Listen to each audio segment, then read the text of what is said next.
Few people have tried it. Nobody has ever managed to get anywhere close to what we got like today. You have to believe you can do these things. It's not like impossible. There's been a few people that have been like sort of following us. It's Me, my boots and we're gonna make it. I definitely think it's going to be the next big thing.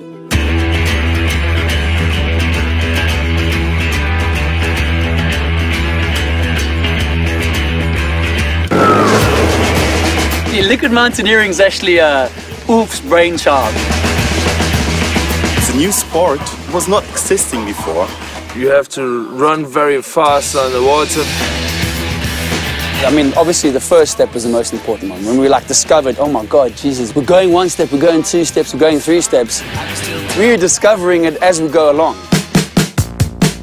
While we're still on land, we try to get up really speed. Soon we touch the water. We try to get like a swimming machine. It's not straight into the water, you know. In a curve, in a slight curve. And by that bend, you're actually not allowing yourself to sink into the water, and you want to keep that skimming sensation going as long as you can. Bonjour. What gets us those extra steps are these shoes. The original equipment where it first all started was the equipment that would help repel water. We found some shoes by mistake, actually. Totally water repellent. It's like water off a duck's back.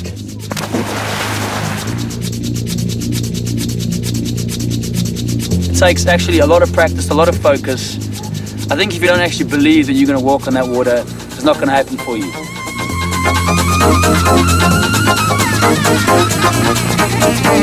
Go, go, go, go,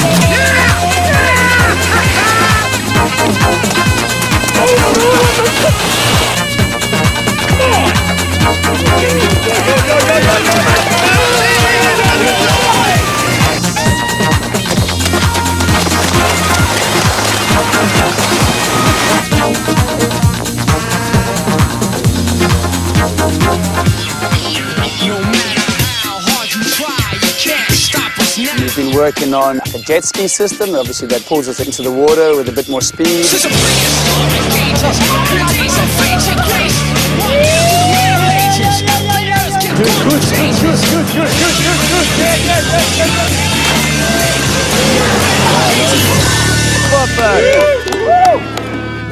Be with yourself, believe in it. It's not about the miracle, it's just go for it. Try to do it. If you fall down, try again. People want you to think in a certain way, and this sport actually allows you to push your horizons further. It's not boxing you in and saying that's what you are. You're just you're moving past it all.